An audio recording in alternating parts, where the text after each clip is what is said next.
What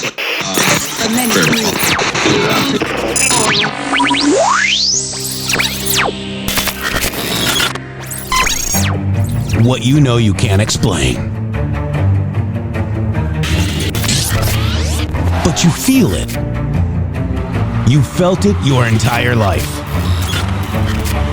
That there's something wrong.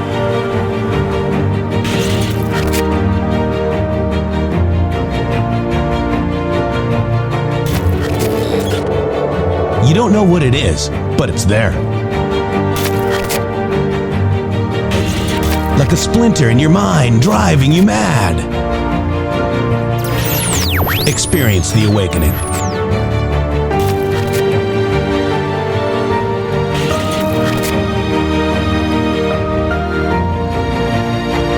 Brilliant anonymous researchers.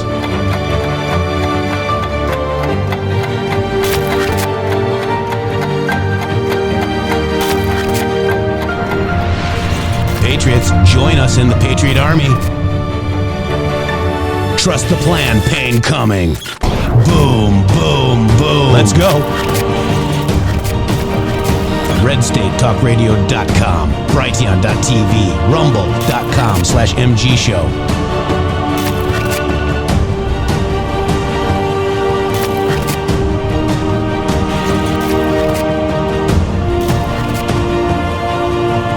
The end won't be for everyone.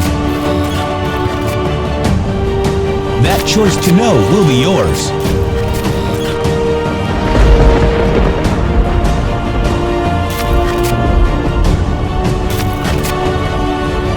Where we go one, we go all. Fight, fight, fight, and fight we will. We fight every day right here on the MG Show.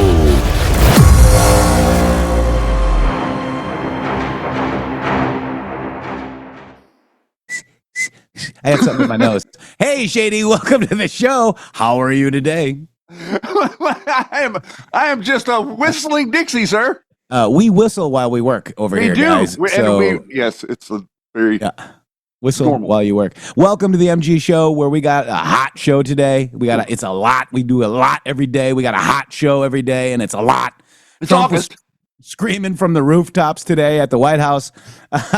Pretty crazy. What a great president we have. And I got to tell you, you know, we're going to watch it today because there's a lot of little tidbits that we pick up in there. You know, like he loves Pam Bondi. You know, we got to love Pam Bondi.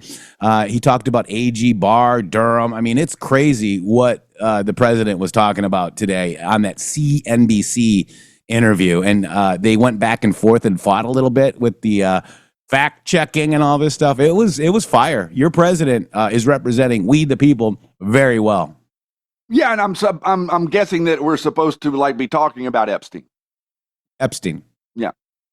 It's just really interesting for me to watch what I'm seeing happen. And it's not just, it's not just Fox News, it's Newsmax, it's all of this nonsense that's on the right, including, the whole Bannon layer and the Loomer layer. And it's like all of these different layers of people that continually take your attention somewhere else other than where it should be focused on so that we can properly navigate what Donald Trump is doing and be able to explain it to other people. Because what's happening is there's a down chain effect of these people are saying this nonsense, and then the people they say it to other people, and then they say it to other people, and now they're acting like these things are true. It's crazy what's going on. So we've got breaking news from Rep. James Comer. This is what Shady's talking about. You've got the House Oversight Committee is compelling the following individuals to appear for depositions through issued subpoenas. Former Secretary of State Hillary Clinton, October 9. Former President, Shady, Bill Clinton, on October 14th. That's when I go. And then, former U.S. Attorney General Merrick Garland on October 6th. Former Director FBI James Comey, October 7th. Former U.S. Attorney General William Barr on August 18th. Former U.S. Attorney General Alberto Gonzales, August 26th. Former U.S. Attorney General Jeff Sessions, August 28th. Former FBI Director Robert Mueller, September 2nd. Former U.S. Attorney General Loretta Lynch, September 9th. And former U.S. Attorney General Eric Holder, September 30th, guys. So we've got subpoenas. how do you introduce evidence? They're saying that it's all because of Epstein files, but wouldn't it be better to do the Russia collusion crap, guys?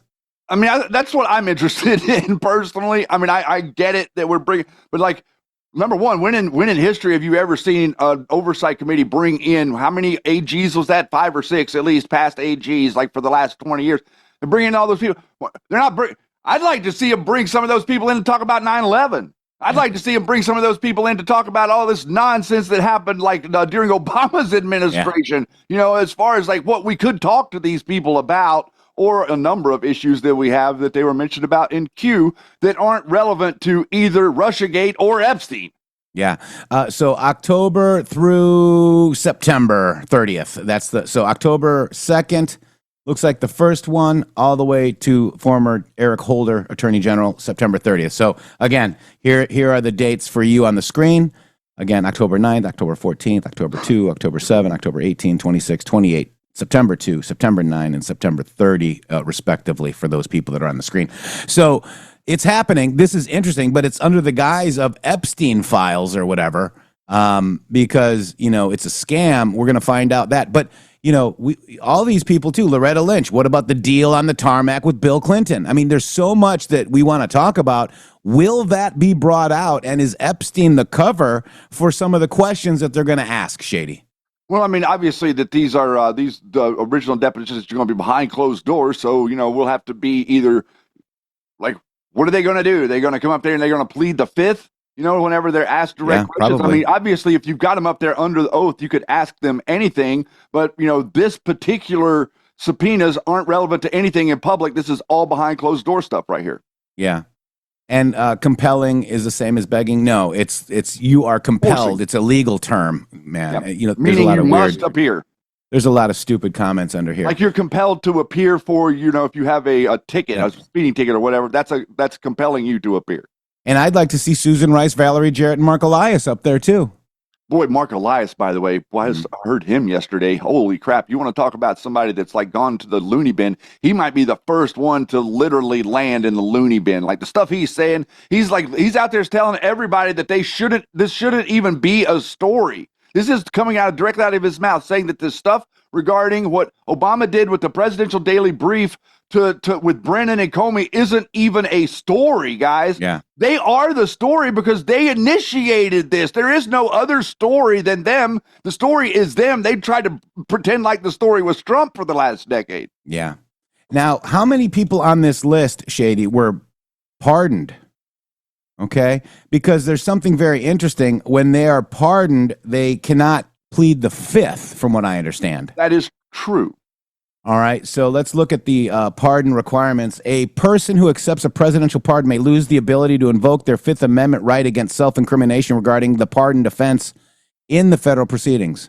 The rationale is since that the pardon removes the threat of federal prosecution for the pardoned crime, there is no longer a risk of self-incrimination for that offense, and thus testimony can potentially be compelled. This principle was established in Ex parte Garland, where the Supreme Court stated that pardoned individual stands as if the offense had never been committed for purposes of testifying. However, this does not mean the person can be compelled to testify in all circumstances.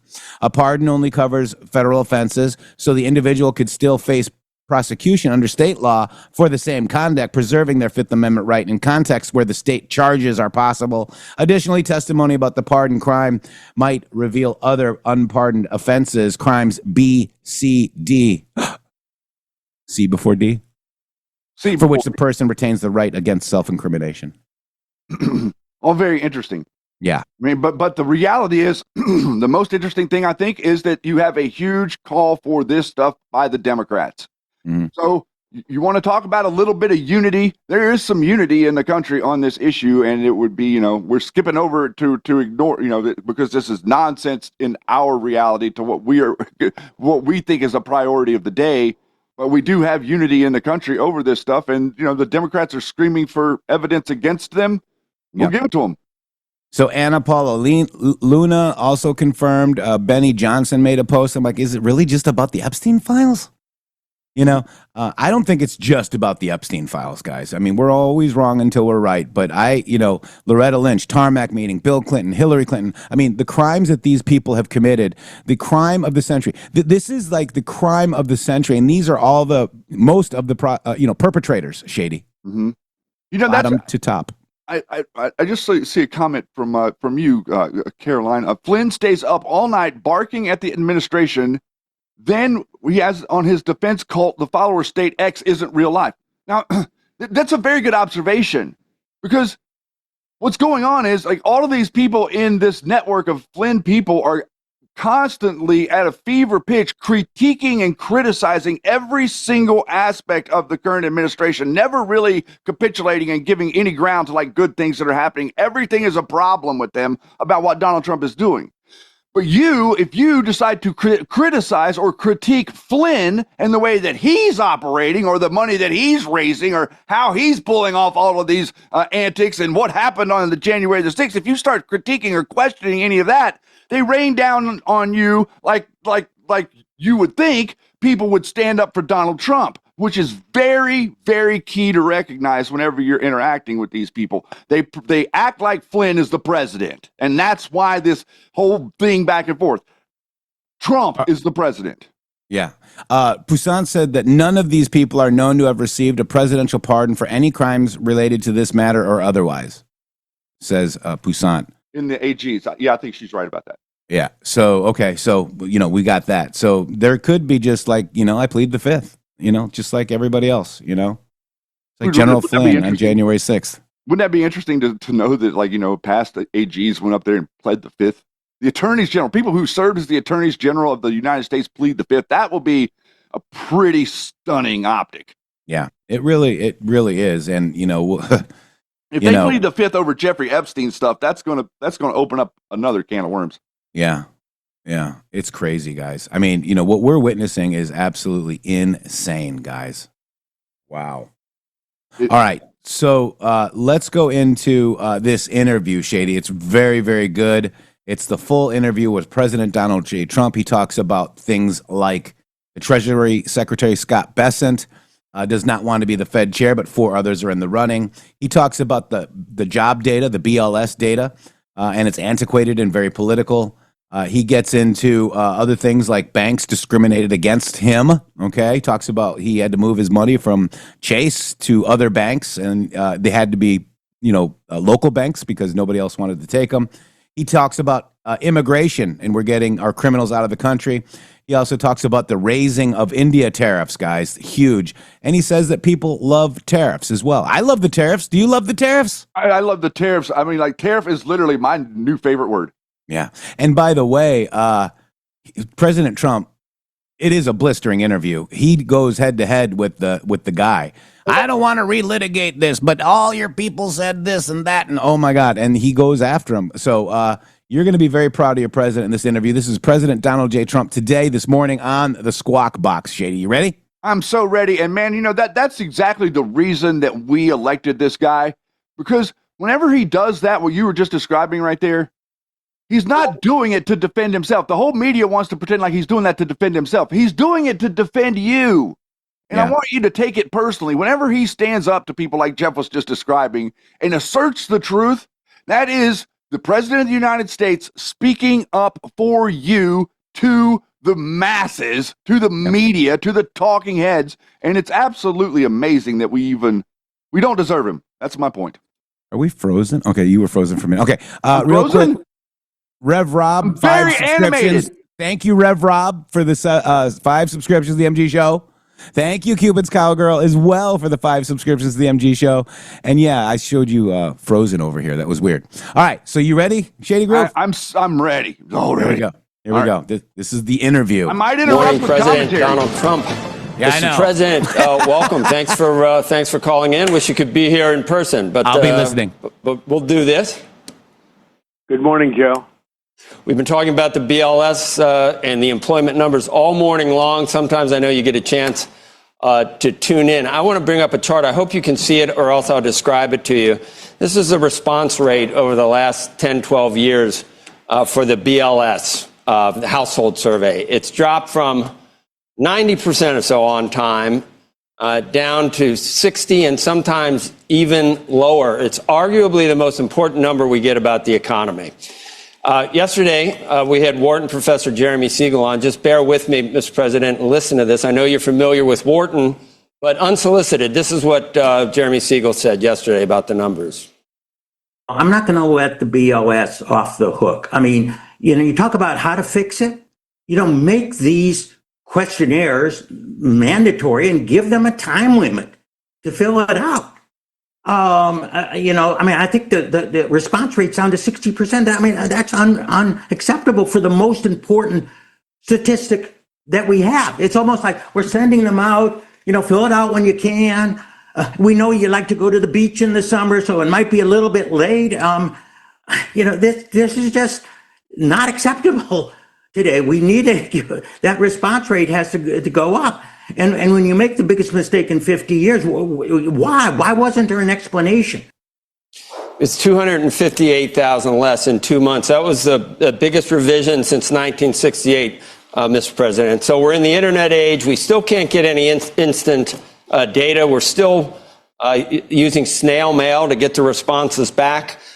It is the government, after all. Antiquated, no doubt, and certainly suboptimal, but rigged? Where do you get the notion that it's rigged, or do you have any evidence there? It is antiquated, but it's also very political. And, I had an election recently where I did very well, won every swing state, won the popular vote, won everything, all right? Won all the counties. It's, I think, 87% of the counties were Republican up. That's never happened before. And yet I had to go through hell. And just days before the election, they put out numbers that it was like the country was on fire. It was doing so well. And then they did a revision about 2 weeks later, and the revision was down by almost 900,000 jobs. You remember that? And I said, what would have happened? What would have happened if I lost? Think of it. I would have said... They gave phony numbers, and then they revised them a week and a half later. Those were benchmark numbers, though, Mr. President. That happens. They do that. They do that twice a year, and it reconciles the monthly figures with, the overall numbers. And it was a big number, and obviously... But the numbers were rigged. The numbers were rigged. Biden wasn't doing well. He was doing poorly. They announced these phenomenal numbers 2 days before the election. And a little bit before that, always these great numbers, and you knew it wasn't doing well. You knew prices were through the roof and inflation was terrible. The whole thing was bad. But think of it. Then they did the biggest revision, I think, in history of almost 900,000 jobs. And it turned out to be more than that because later on they did another revision. And so they gave phony numbers in order to win the election. After I won the election, I said too big to rig. But after I won the election, then they announced a downward number, in other words, to bring them back to reality. And I said, wow, supposing I would have lost, I would have blamed that, and people would have said I was a conspiracy theorist. Crazy. Elaine Chao was on yesterday, and I know, she was, I think she was Labor Secretary for 8 years under Bush II, and she was your Transportation Secretary as well. And she said, the commissioner doesn't really even get involved with the actual minutia of putting all these things together. And there's no way that it could have been, that she could have chosen to rig these numbers to make them look bad. And these are statistical changes based on this antiquated system, and it's just a big leap to go to rigged. And then it also, Mr. President, it makes anyone you pick is going to be, critics are going to say, hey, he's picking a guy that's going to give him or a gal that's giving him the numbers that he wants. So it undermines confidence in the system to some extent. You had, according to many people, all the rights in the world to try to replace a commissioner when it's hasn't gotten any better. But that is maybe a bridge too far, according to most people. Well, I think when somebody says the commissioner is not involved, I don't want to get into any arguments with anybody. Why should I? She's a very nice woman. Exactly. But when they say that that nobody was involved, that it wasn't political, give me a break. Look, before the election, I had this massive outflow of beauty for Biden. I mean, he didn't know he was alive. And for Biden, the economy was roaring. It was a beautiful thing. And I said, there's no way this is happening. It's going the opposite direction. And 2 weeks later, they said I was right. But even if you look at the original, the ones from the other day, the numbers were very timid. And then they announced something that made them even more timid on top of it. On sort of a reporting day, I don't know why, it just seemed a little bit more important than most times when they announced these numbers. We talked earlier that the unemployment rate is still low. It's 4.2%. It's fine. I'm not saying earth-shattering. I will say this. The numbers before the election were earth-shattering. I'm not saying these were earth-shattering, but then they announced a couple of 100,000 to make it look a little bit worse from, months before. I said, where did those numbers come from? So for as much as you want, it's a highly political situation. It's totally rigged. Smart people know it. People with common sense know it. And a lot of people to keep their head under the covers. And let's move on to this. Which number do you believe at this point? Because if you noticed, suddenly the chances of what you've wanted for months and argued for months, the chances of a rate cut soared because of these numbers. Do you not believe the current numbers because they're playing right into what you want the Fed and Jay Powell to do? They're not horrible, as you said, but perhaps with the tariffs, some businesses delayed some spending. Some consumers may have been less certain about the future. So maybe we're seeing a slight slowdown in labor, but you're going to get exactly what you want based on these numbers. Which ones do you believe? Do you not believe the revised numbers either? It's not what I want. I don't want that. I wanted it a year ago. I wanted it a long time ago. Jay Powell is a highly political, and I think, I call him too late. Jerome, too late. Powell, he's too late. He's too late always. He always has been, except when it came to lowering interest rates before the election, that he did. He worked that out. Who would you replace him with? I know you watch the show occasionally, and we had an extended interview with one of the prospective replacements, Kevin Warsh. Were you watching that day? Or I was. He's very good. He's very good. He's very good. Sometimes they're all very good until you put them in there, and then they don't do so good. But a lot of them, I think he's a very good guy. I think I say Kevin and Kevin. Both Kevins are very good. And there are other people that are very good too. But Kevin's like Karens. I don't know if that's good. A lot of times they're very good. Like this character that we have in there now, Jerome Too Late Powell. He was very good. He said, "Sir, I'll keep interest rates so low. I'm a low interest rate person, sir." You could hardly hear him talking over the desk. Is Warsh somebody that worked for him? He was a big fan of his. Not a fan of his. He hardly knew him, but he wanted him so badly. I did somebody a favor. I put him in there. No, he's too late. He's too late. That name will stick to him. Can you handicap it at all? Who you're, or you won't know? When will you know? And when will you announce it? I think the two Kevins are doing well, and I have two other people that are doing well. Look, it's in the end, there are numerous people that are qualified. Everyone on your phone right now, in terms of at your beautiful studio, would be very qualified, in my opinion. You guys are better than most of the people that do it for a living. But I watched a lot, actually. No, I think that it'll be one of four people. Are the other I'm going to make names... the decision soon. And don't forget, we have somebody that left early, which was a pleasant surprise.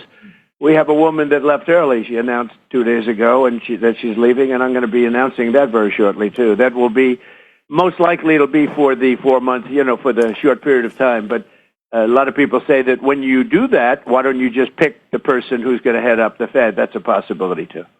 President Trump, you said there are four names. There are two other names that have been mentioned in the press. One is Governor Waller. The other is the Treasury Secretary, Scott Bessent. Are those the four that you're considering? Well, I love Scott, but he wants to stay where he is. I'll take him off because I asked him just last night, is this something you want? Nope, I want to stay where I am. He actually said, I want to work with you. It's such an honor. I said, that's very nice. I appreciate that. But no, Scott wants to do what he's doing. He's doing a great job. And he wants to do what he's doing. So I just take him off. He does not want it. He likes being Treasury Secretary. He's doing a really good job. We made the greatest trade deals in the history of our country. We had to because we were being ripped off by the world. It's not like we had a choice. If we would have gotten these trade deals, if you would have had a normal president that would have just continued to allow every country in the world to rip you off, we would not have a country anymore. Your show would be off the air. There'd be nothing to look at. It would be a disaster. We were in such bad shape when I took over. Eggs had tripled in price. More than that. Everything was up and prices are down, and it bugs me. I looked at CNN the other night, which is a failing deal. It's got no ratings, and I'm probably the only guy watching. And I watched these guys talking about, well, with Trump, prices are up. No, prices are down since I came in. Down. All prices just about, except for the price of stock. The price of stock is way up, okay? But prices are down. And if you look at energy, I'll give you an example. Joe, look at energy. Some of them, but energy is way down. Energy is down to $2.20 a barrel, a gallon now for a car. It's down to a level, you're down, I guess, around $65 a barrel, but it's going down. There's tremendous energy. And if you notice, OPEC and OPEC Plus, they're drilling more. They want to drill more because I think they want me happy. Because if energy goes down low enough, Putin's going to stop killing people. That'll be nice, even though they're his own people that are dying, him and Ukraine. But Putin will stop killing people if you get energy down another $10 a barrel. He's going to have no choice because his economy stinks.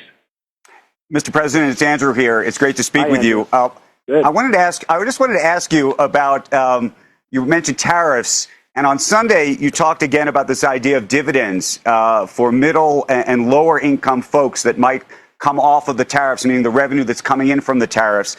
And I wanted you to maybe explain how that might work in practice and how you're thinking about that and the trade-offs between paying down the debt, which I thought was something you had been talking a lot about, versus sending checks out, because obviously that creates its own debt for us. So we're taking in trillions of dollars, Andrew. If you look at Japan, we're taking in $550 billion. And that's like a signing bonus that a baseball player would get. He would get slightly less no matter how good he is, right?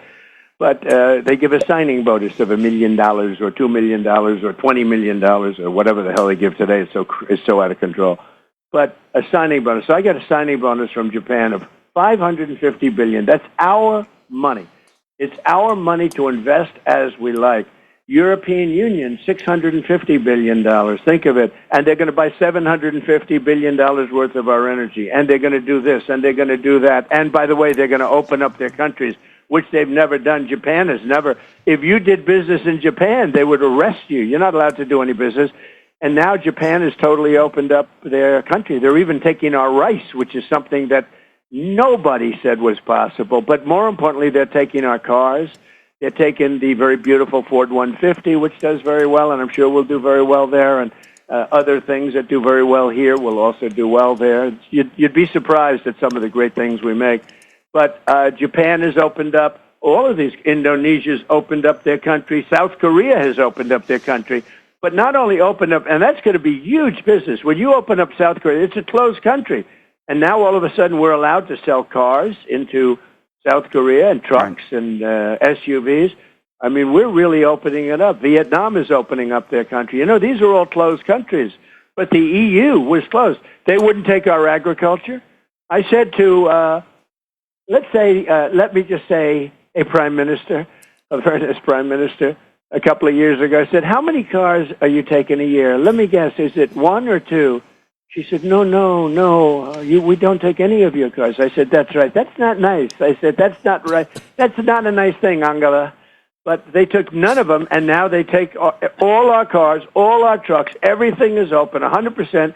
In addition, the EU is going to pay us $650 billion. We're going to round it off, actually, because of certain things, to $600 billion. And think of it. They're going to put up $750 billion. We're a rich country again. Now, these are just deals that I'm announcing. These are the biggest ones because EU is, essentially Europe. We made great deals with all of the countries, and they're being fair about it. One other thing, for your listeners that perhaps are a little bit less wealthy than some of your listeners, I'm doing something that nobody's ever done before. As you know, for 30 years, Europe has had drug prices that are, in many cases, 1/10 the cost of drugs in here. Same manufacturing plant, same everything. 1/10. I've invoked favored nations. Now, there is no favored nations clause. I've just said there is, okay, because we're not going to pay 10 times more per pill than they pay in Europe. Then that's going to have a tremendous impact on the price of medicine. Mr. President, what kind of teeth, though, are in those investments? What kind of teeth are in those investments, meaning that would force the EU to make those investments? If they don't make those investments, what happens on the other side? Well, then they pay tariffs of 35%. No, they brought down their tariffs. So they paid $600 billion, and because of that, I reduced their tariffs from 30% down to 15%. And a couple of countries came, how come EU is paying less than us? And I said, well, because they gave me $600 billion. And that's a gift. That's not like, a loan, by the way. That's not a loan that, 3 years comes up, we have to pay it back. There's nothing to pay back. They gave us $600 billion that we can invest in anything we want. The deal that you and nobody knows it, Becky. Nobody knows it because they don't know. No, we have been trying to figure out the details on that, Mr. President. Well, there are no details. The details are $600 billion to invest in anything I want. Anything. Okay. I can do anything I want with it. And the purpose was they've been, ripping us for so many years that it's time that they pay up, and they have to pay up. We couldn't afford to have the deficits. Look, I did something with Switzerland the other day. I spoke to their prime minister. The woman was nice, but she didn't want to listen. And they paid essentially no tariffs. And I said, we have a $41 billion deficit with you, madam. I didn't know her. I said, we have a $41 billion deficit. And you want to pay 1% tariffs. You wanted 1%. I said, you're not going to pay 1%. We lose. Because I view deficit as loss. You have some people. By the way, I think pharmaceuticals are a big issue with Switzerland. I think. Well, I'll go into pharmaceuticals. Yeah. They make a fortune with pharmaceuticals, and they make our pharmaceuticals in China and Ireland and everything else. And within the next week or so, we're going to be announcing tariffs on specifically. This is a separate class than the 15% tariffs on sort of everything. These are excluded classes, I call them. I like to call them excluded, like steel, aluminum, etc. Right, the well, 232. We're going to be announcing on semiconductors and chips, which is a separate category, because we want them made in the United States. And by the way, they're being made in the United States. We have the biggest in the world, as you know, from Taiwan is coming over and spending $300 billion in Arizona, building the biggest plant in the world for chips and semiconductors. But on pharmaceuticals, we'll be putting a initially small tariff on pharmaceuticals. But in 1 year, President 1.5 years maximum, it's going to go to 150%, and then it's going to go to 250% because we want pharmaceuticals made in our country. And that's not the CHIPS Act like Biden did because he didn't know what he was doing, where they gave billions of dollars to companies that had more money than they knew what to do with. President Trump, can I ask you about something that you're doing that's opposite of the Biden administration, too? And that's the latest deal that you've announced. Everything. The latest deal, though, that you're announcing with India, you're upset with the trade deal there, especially because they're buying Russian oil. The Biden administration sanctioned Russian oil, but then they kind of winked and nodded and appreciated that India and China were buying some of that oil because they were worried it would raise oil prices and thereby prices at the pump.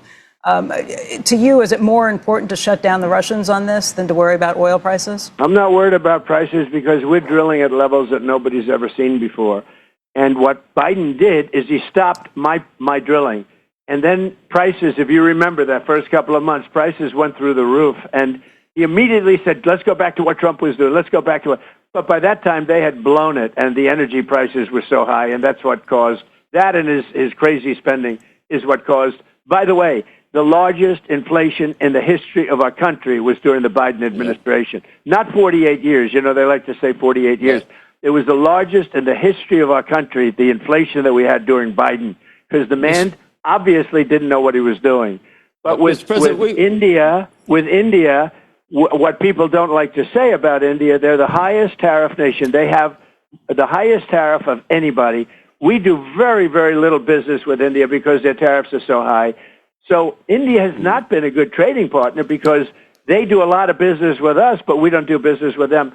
So we settled on 25%, but I think I'm going to raise that very substantially over the next 24 hours because they're buying Russian oil, they're fueling the war machine, and if they're going to do that, then I'm not going to be happy. There are a lot of deals signed, and I don't know. I thought India was imminent. I'm not sure what the sticking point is there, Mr. President. But let's just, since we don't have all day, we got to talk China. Well, the sticking point with India is that tariffs are too high. Now, I will say this: India went from the highest tariffs ever. They will give us 0 tariffs. and they're So going to for let China, us go in. But that's let's not talk good China. enough because of what they're doing with oil. Not good. It looked like you were going to have a meeting, and people were talking about it with President Xi, and then you went out of your way to kind of say other people are saying, I think you even called it fake news or something. It looked like you were indicating that you were unhappy or that talks had broken down, and we've had a couple of frameworks or some positive moves. And China, you've had a lot of success with other countries. China is a big deal and a big, not quite the elephant in the room, but certainly an important trading partner. Where does that stand? Will there be a meeting between you and President Xi? Anything planned at this point? What's the sticking point now, and how optimistic are you that we get a comprehensive Well, I can have deal? a meeting. We have a very good relationship, but I didn't call for the meeting. He called for the meeting. So the fake news announced Donald Trump wants a meeting with China. No, I didn't want it. No, he asked for a meeting, and I'll end up having a meeting before the end of the year, most likely, if we make a deal. If we don't make a deal, I'm not going to have a meeting. I mean, what's the purpose of meeting if we're not going to make a deal?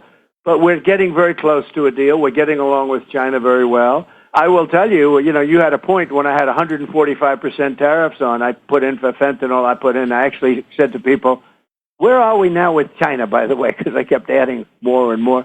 They said, sir, you're up to 145%. I said, you got to be kidding.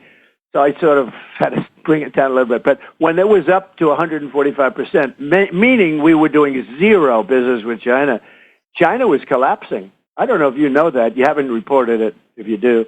But China was collapsing. China is very reliant on the United States. My relationship with him is very good. I think we'll make a good deal. It's not imperative, but I think we're going to make a good deal. But no, they had a thing that Donald Trump really wanted to go there. No, I don't. It's a 19-hour flight. It's a long flight. But at some point in the not-too-distant future, I will. And just to end this conversation in China, I have a very good relationship with President Xi. Always had, other than the COVID moment where I was very angry with him and essentially didn't want to talk to him, frankly, because, it did come out of Wuhan, in all fairness, which I was saying from the day one. I was saying I knew exactly where it came from. But that did interfere with the relationship. But no, I've had a great relationship with President Xi. We respect him a lot. They respect us a lot. They didn't respect Biden. They thought he was a numbskull. They couldn't believe he was the president of the United States, and neither can anyone else that happened.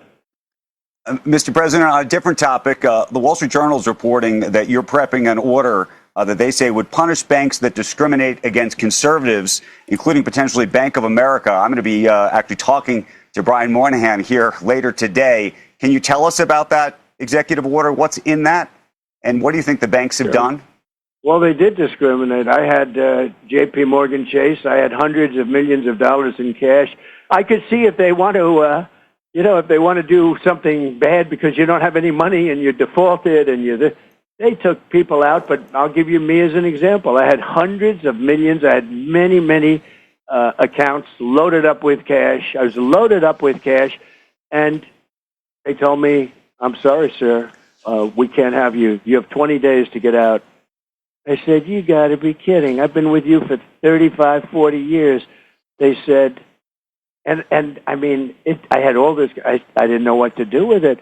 And I went to, and you could ask him, maybe he's not going to admit it.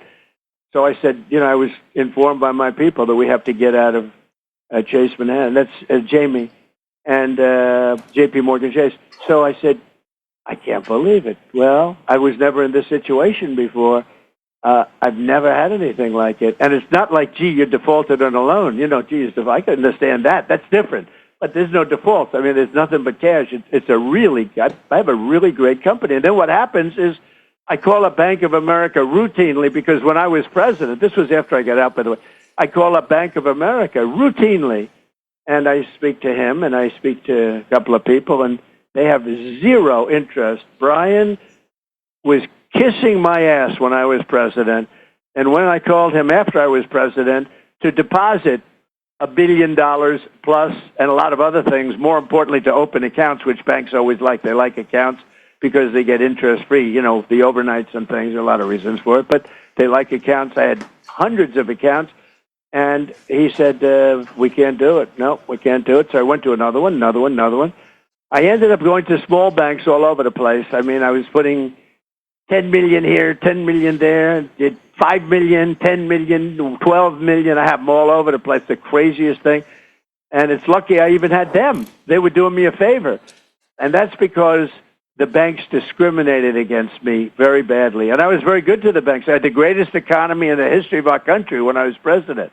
And by the way, our economy now will blow that away, and you see it happening. But our economy now, because we're a rich country again, because of our trade deals, we've become a rich country again. But no, they totally discriminate against, I think me maybe even more, but they discriminated against many conservatives. You know, I told that story and sitting around tables with other people that were conservative or Trump supporters. I think the word might be Trump supporters more than conservative. And I believe what they did is they went to the regulators. You know, banks are not afraid of anything but a regulator. They're regulators and their wives. They're more afraid of their wives than the regulators. But the group they're really afraid of is bank regulators. And I believe that Biden or Kamala, and I don't think they're smart enough to do it, but the people that are surrounding the beautiful Resolute desk, you know, the high IQ people that are radical left, I believe they told the banking commission, the bankers, that the banking regulators, do everything you can to destroy Trump. And that's what they did. And guess what? I'm president. How did that happen? Yeah, Mr. President, you've talked about you want success, not retribution. The Justice Department now tapping a grand jury to look into the intelligence community's assessment of what was happening with Russia. Is that you have nothing to do with directing the Justice Department? No, I have nothing to do. Pam is doing a great job. I have nothing to do with it. I will tell you this. They deserve it. I was happy to hear it. I actually read it just like you did. I have nothing to do with it. But what they did in the election, what they did in even the last election, but it was too big to rig. But what they did in the 2020 election is grotesque. I mean, that was a rigged election, 100%. Okay, we can't relitigate that. We can't relitigate that. No, we're back to rigging again. Well, you can use it because everyone knows it. Yeah, you know what? A year ago, you would have been upset if I said it. Today, it's different. I say it all the time. It was a rigged election. It was 100% rigged.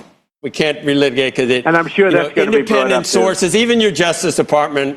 But then I'm bringing up Bill Barr. But even they decided that there were things that happened, but nothing that would have swayed it. Well, they were wrong, and Bill Barr was wrong, and Bill Barr didn't investigate, and he should have. And why didn't Bill Barr give why didn't he give the Derma report?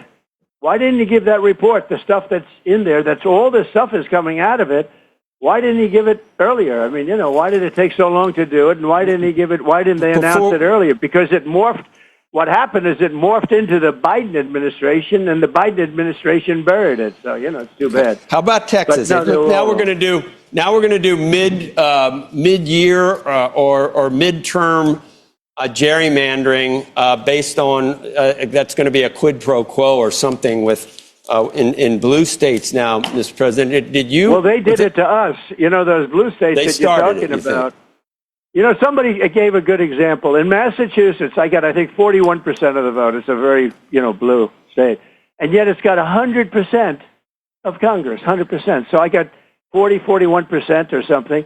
And yet 100% of Congress in Massachusetts. No, it shouldn't be that way.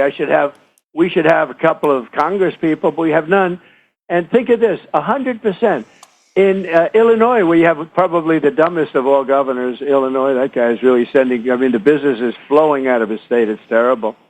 It's a terrible thing that Pritzker's doing. He was the black sheep of the family. They threw him out of the business. But in Illinois, what's happened is terrible, what they're doing. And you notice they go to Illinois for safety, but that's all gerrymandered. California's gerrymandered. We should have many more seats in Congress in California. It's all gerrymandered. And we have an opportunity in Texas to pick up 5 seats. We have a really good governor, and we have good people in Texas. And I won Texas. I got the highest vote in the history of Texas, as you probably know. And we are entitled to 5 more seats. I don't know. I have to check on that, and they expect. Check it. Why didn't you check it, Brian? The fact checkers expect us to check everything you say on the phone. I want you to check it. But for 4 years, those fact checkers didn't fact check anything that was said about we don't need to relitigate that either. But they expect fact-checking Joe, why don't you immediately. check it, okay? Because I'd like you to. I got the highest vote in the history of Texas, okay? By a lot. Mr. President, can I ask you back to the economy and just on some of the things we've seen with the jobs report, the weakness in those numbers that came out last week. People are trying to figure out where the weakness is coming from. Part of it may be because of immigration. Now, people voted you into office because they were concerned about immigration policy in this country. But if you look at the jobs report last week, it did show a 1.7 million drop off of foreign-born workers from March to July. And that's a great number, by the way. That's a great number because it means we're putting Americans to work. Well, the problem is immigrants have accounted for more than half of the U.S. workforce growth over the last 3 years. And so you wonder if that gets into an issue. And I know you've spoken with farmers who have had concerns about being able to find temporary workers there. And I think their pleas have kind of hit you in a way where you looked at that a little differently. Well, I think we're getting the criminals out of our country because they had an open border policy because they were fools, and they allowed people from prisons and gang members and drug dealers into our country. We're getting the criminals out of our country by the thousands, and they're taken. We have murderers. We have people that are mentally insane. They come out of insane asylums and psych wards, and they come out of places that you don't want to know about. You would not like to see it. But they dumped everybody in our country from the Congo in Africa to all over South America. They dumped millions of people into our country that are dangerous people, and I'm getting them out. I'm working with the farmers, however, and the farmers have been great. I also got the highest vote for farmers, I think, that anybody's ever gotten. And I take care of the farmers. I love the farmers. They're a very important part of this country. And we're not going to do anything to hurt the farmers, and we're working on that, and we're going to be coming out with rules and regulations. I mean, you'll see a farmer with the same person working for him for 20 years. The person's even paying taxes and other things. And we're looking for the criminals, the people that murdered. You know, we have 11,888 people that came into our country under Biden, with our great czar, border czar. She never called one. You know, she was a border czar. She never went to the border, and she never made one call to the Border Patrol. You know, other than that, she did a great job. But they had hundreds of people that were murderers, 11,888 murders, 50% of which murdered more than one person in our country. We've already gotten a lot of them out, and some of them are so dangerous we don't want to bring them back. We want to put them in our own prison because we don't want them coming back. But they allowed 11,888 murderers, many of which murdered more than one, into our population, and we're getting them out rapidly. But, Mr. President, I just want to hear you clearly. You're saying the people who have been here for years and who have been even paying taxes, you're going to look at them very differently, and maybe they belong here in the workforce? I want to work with them, and in some cases, we're sending them back to their country with a pass back in legally, and we're doing things that are very difficult to do and very complex, but it works really well. We're sending them back, and then they're schooling, they're learning, they're coming in legally. We have a lot of that going on, but we're taking care of our farmers. We can't let our farmers not have anybody, these people, that you can't replace them very easily. You know, people that live in the inner city are not doing that work. They're just not doing that work. And they've tried, we've tried, everybody tried. They don't do it. These people do it naturally. I said, what happens if they get it to a farmer the other day? What happens if they get a bad back? He said, they don't get a bad back, sir, because if they get a bad back, they die. I said, that's interesting, isn't it? You know, these are very, in many ways, they're very, very special people. Okay, go ahead. No. Okay, so here we go. So you did get the highest number of votes in Texas, so that's true. But when you were talking about, then you don't have to say anything more, Joe. I got to say this. No, don't say anything more. Don't qualify it by saying. No, I got the highest number of votes. You did. In the history I'm moving on. I'm moving on to your claim that revision helped Biden hurt you for the 800,000. It was in August. There was still plenty of time for voters to see that those weren't real jobs. After the election in November, I believe it was in November something. There was a massive revision downward on The jobs. first one, the Check it out, Joe. You'll 800,000 or find them right 900,000, again. I think, was in August, and then later it came out in March of 2025. It went to 598, Wasn't not March. 818. But the original Well, one, listen, 598, but there were other revisions downward from prior to the election because the numbers were rigged, okay? And as you said, the number, look, you take a look after the election, how many revisions downward there were. But let's get back to Texas because you said you were going to say something else. I got the highest vote in the history of Texas, a record that they say won't be beaten unless I run again. Are you going to run again? The No, Constitution. probably not. Okay. Probably not. and you're not going to fire Jay Powell. We'll go all talk about all the stuff that. Hey, Becky, I'd like to run. I have the best poll numbers I've ever had. You know why? Because people love the tariffs, and they love the trade deal, and they love that foreign countries aren't ripping us off anymore. For years, they ripped us off, friend and foe. And the friend was worse. Overall poll numbers, you don't have the best you ever had in overall poll numbers. You do. I cited one of those. I have the best poll numbers I've ever had. Among I Republicans. have poll numbers where I'm 71%. I have the best poll numbers. Look, those are among Republicans. You know you've got. No. Among Republicans, I'm at 94 and 95%. No, I'm talking about generally. I have the. Let me put it this way: there was a gentleman on Harry Emden yesterday on CNN, and he went crazy over how well Trump was doing. Now, you don't put that on because I think CBS is a shade. Actually, CNN's a shade better than NBC. I think NBC is probably the worst of them all. But if you check CNN tomorrow, watch Harry Emden, and you'll see about the numbers. But that's okay. We have to defend ourselves. So. I know, but there are other. They can cite. Your haters cite polls that have you down in the 30s, Mr. President. And, yeah, but they're fake polls, Joe. I had a lot of fake polls. Dude. You also have me in the 70s. I have fake polls. Fox gives me terrible polls all the time. They do nothing, but I've never had a good poll with Fox. And then I win an election, and I go through the roof. Because, look, I won every swing state, did I not? I won every swing state. Andrew, I won the popular vote by millions of votes. Even though they tried like hell to cheat, I won by millions of votes. I won the counties, and all of the counties. I won 2,750 to 502. And I won the election in a landslide. And obviously that's only, we're only 6 months in. But my poll numbers are better now, much better than during the election. And now part of that is because the Democrat Party is self-destructing. I mean, when you have low IQ people like Crockett, I wonder if she's in a relationship to the late, great Davy Crockett, who was a great gentleman. I wonder if she's got any relationship to Davy Crockett, the great old Davy Crockett. But you have this woman Crockett. She's a very low IQ person. Somebody said the other day she's one of the leaders of the party. I said, you got to be kidding.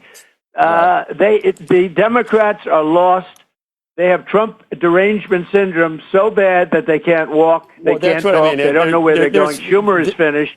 Schumer, look, I watched him the other day. He's lost all of his confidence. 40% of the country has, so you're never going to get above 60 in any poll. And it's because 40% have TDS, and we know that. Mr. President, we used to do this every Tuesday. It was called Trump Tuesday. Maybe we can start, this is going to be the start of something again, but we appreciate all your time today and hope to be able to continue this discussion on all these different issues in the not too distant future, if we could. Joe, could I finish one thing? Yes. 1 year ago, our country was dead. Now we have the hottest country anywhere in the world by far. And that was told to me by every leader of NATO, which they do whatever I want. That was told to me by the King of Saudi Arabia, by the leaders of UAE, by the leader of Qatar, by many. We were a dead country 1 year ago. Today we're the hottest country anywhere in the world, and I'm very happy to help.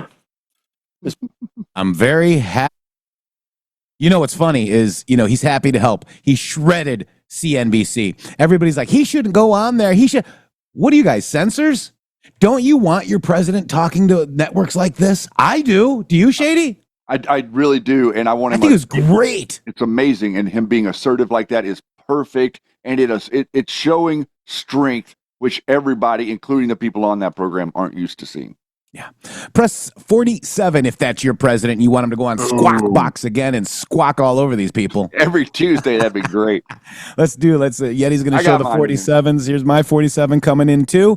And we're coming in hot. And I want to see him on CNBC a lot. And I don't care what you censorship people don't want your president to. Guys, he needs to go on every platform and talk to everybody. This is how we win. This is how we get these people through the knothole. And we'll be right back after these beautiful boom messages.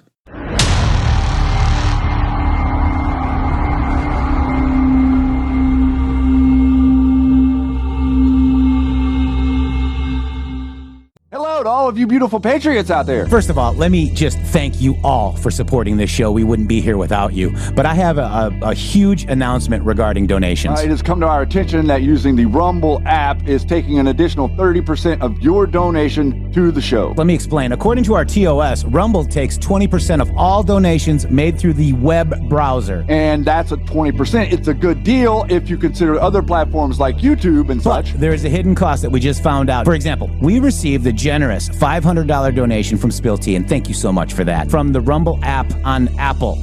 So Rumble took 20%, and Apple took an additional 30%. We brought that to Rumble, and they said, well, Rumble's take of tips and donations is 20%. That's if the transaction is done through the web browser. If using the Android or iOS app, it's an additional 30% collected by those platforms. So please use the web browser to make your donations to the show and avoid the hidden fees by Apple and Android. That's right. You can also support us at GiveSendGo/HelpMGShow, mg.show/donate. We have PayPal and Cash App. Both are at RealMGShow or $RealMGShow. Please help us out. We appreciate it. Thank you. Thank you.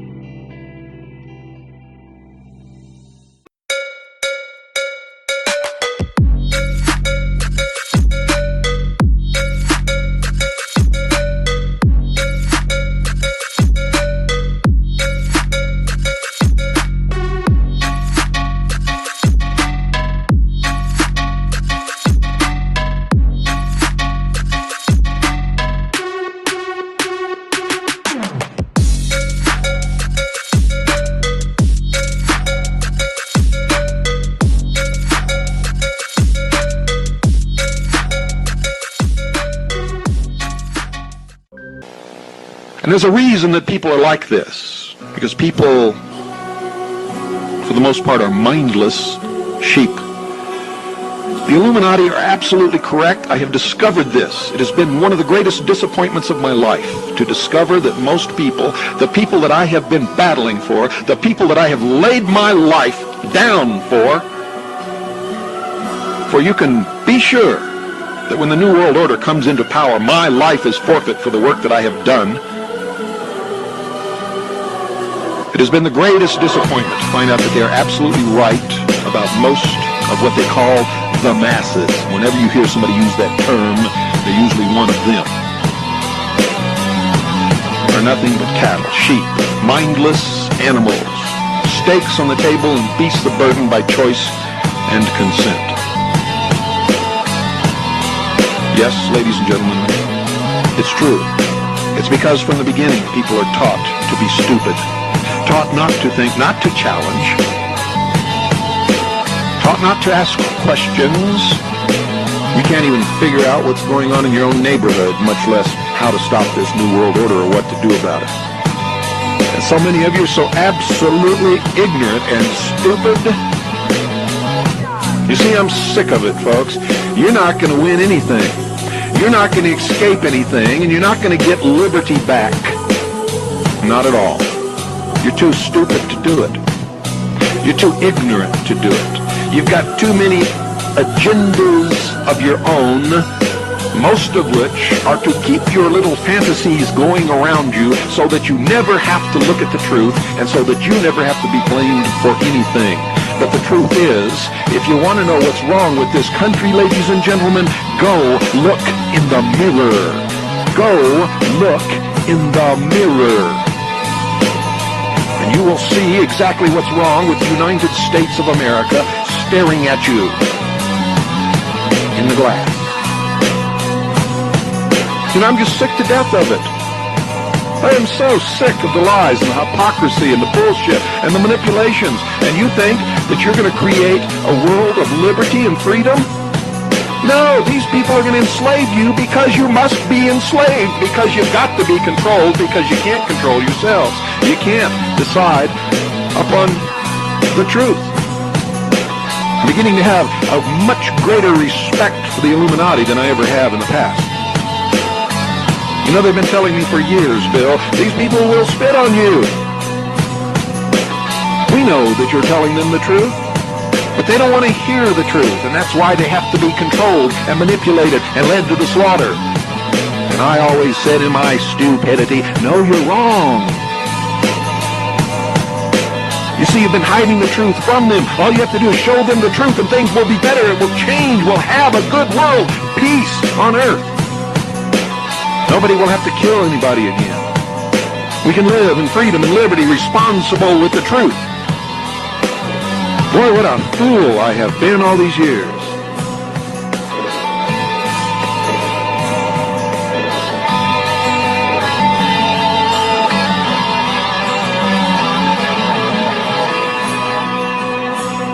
That's right. The truth will come out, and it is coming out right here on the MG Show, Monday through Friday, 12:05 p.m. to 2 p.m. or longer. Fridays, we've got your Rumble Premium content with the Pay Sword Dig, and Yeti will flash the Pandora's Box, what we're reading to you guys on Premium right there, the ultimate unseen hand behind the New World Order. Pandora's Box, and we're having a lot of revelations on that, as into basically what's happening today with the railroads and the banks and all the other stuff, how your country was really founded. And that's important, because if you don't know your history, it will repeat itself. Shady Groove, welcome back. Yes, sir. Thank you so much, guys. Thank you for being here. Thank you for all the support for this channel, and thank you for plugging into the greatest political movement ever to exist in humanity. Like the stuff that we're watching these other people do that are quote unquote right-wing media, these people are not part of the MAGA movement. They are something else. I don't know what they are. I know that they like getting all their clicks and their money and everything from Trump. Half of them get their money from supporting him. Half of them get their money from attacking him. That's just the way it goes. But Jeff, a couple things I wanted to mention real quick before we move on about, what we saw there in that interview on Squawk Box, guys. That was, that is essentially the reason that Donald Trump is the president. And I want people to understand that. Like, he goes into the room and everybody else automatically becomes an idiot. You realize this. You've seen this happen over and over again. Donald Trump walks into the room, and then all of a sudden, nobody in the room has any brain matter between their ears. They all just lose their minds. The lady talking about, she's talking about like Donald, but 40% of all the jobs created in the last 2 years for Americans were illegals. If the job is for an illegal, it is not an American job. Okay, you complete tool. Number two, Russian oil to India. Do you understand what Donald Trump is doing? Is he's teaching future generations how the hell to lead, because nobody anymore understands how to lead, and nobody knows how to go to the source of the problem. It's very interesting because he's targeting India because of their selling oil to Russia. Well, it's interesting that he's doing that, because what we could tell you about is the history of things like that, like how they generated and created Iran to be the boogeyman for the world, and utilize the oil in Iran so that it wouldn't look like Iran, the enemies of America in World War I and World War II were getting the oil from America, even though American interests were controlling the oil coming out of the sands of Iran. Okay, yeah. So he's targeting, and then the what was the third thing? Oh, the $600 billion investment. Oh my God, he's like. She's like, I don't understand. They don't understand because nobody's seen anything like this before. Because this, like I said, as soon as he walks to the room, everybody else becomes stupid because he has ideas that people don't get. He's literally telling them that the EU is making a $600 billion investment into America, and that we can do whatever we want with it. They skip right over that. Like, it doesn't mean anything. This is the tactics of the fake news, and he is brilliant. He's brilliant at the way that not only he negotiates, he's utilizing his ability to negotiate to actually dictate world policy. Before Trump, what dictated world policy were the globalist elite on their own, by themselves, with no pushback whatsoever. Guys, you're watching a one-man band.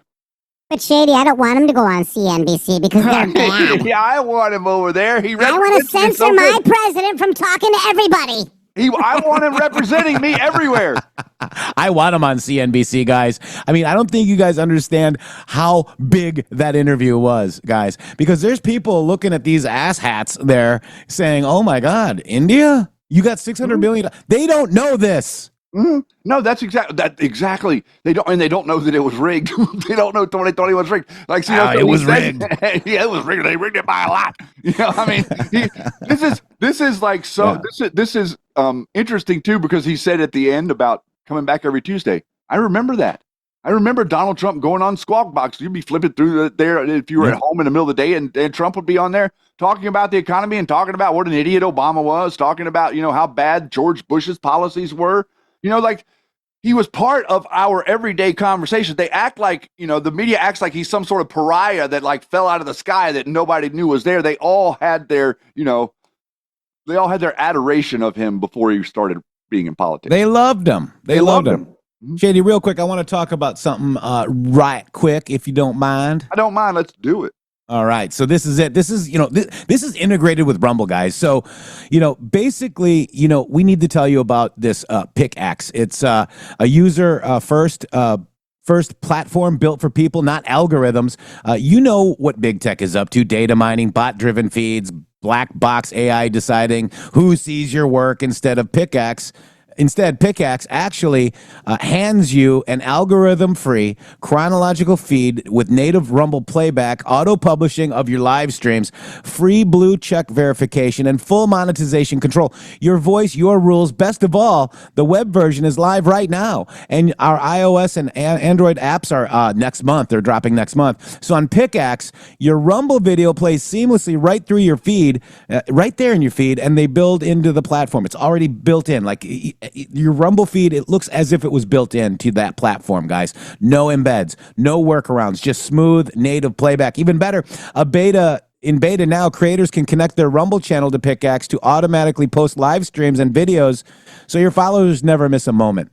You can also write full articles directly on Pickaxe today, and later this year, you'll be able to blast them out as email newsletters with one click. Build up your own email list to your direct audience access. Monetize on your terms through paywalls, revenue sharing, or affiliate ads that auto-insert promo codes and tracking links. And because bots shouldn't steal your spotlight, Pickaxe hands you a free blue check to everyone so they know that it's really you. They're building tech that builds up humanity, algorithm-free, noise-free, human-first. Head to pickaxe.com, Pickax.com, to sign up and take your platform to the next level. Real voices deserve a real home.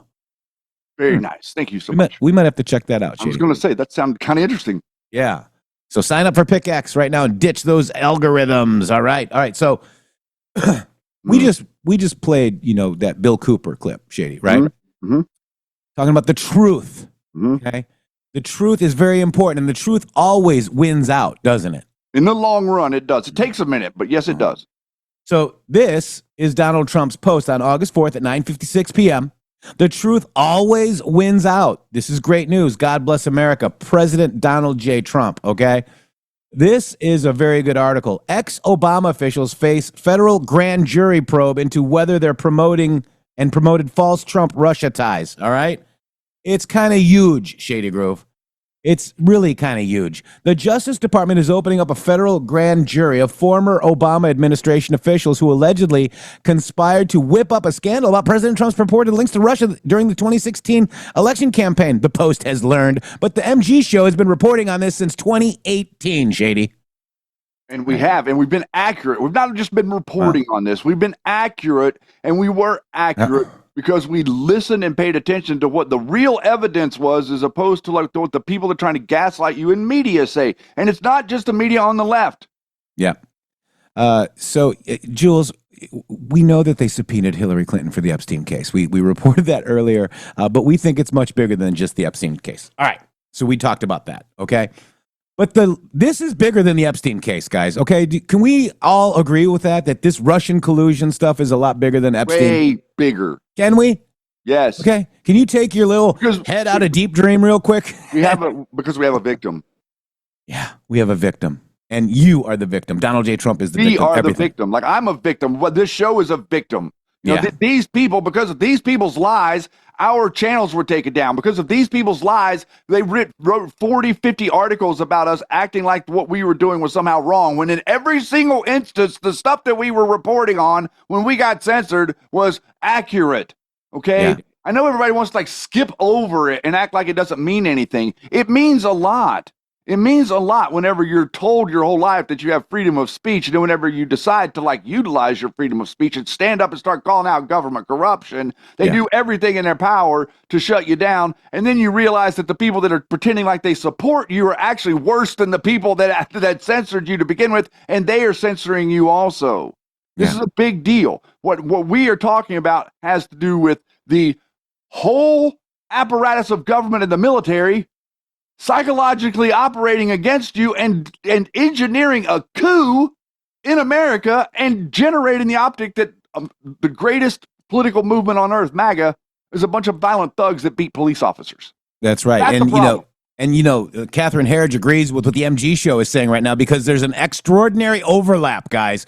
A lot of these witnesses are relevant to the Clinton email scam, the Trump-Russia collusion scam, and the Epstein files. Correct. Okay? We got Loretta Lynch, we got Gonzalez, we got Sessions. Look at, has anybody typed in Jeff Sessions to the Q map? Look at how many posts are about Jeff Sessions. Yeah. So now they just want you to think it's all about the Epstein files. But hey, great. Okay. Because let's go back to the major legal development that opens the door to criminal charges. Okay.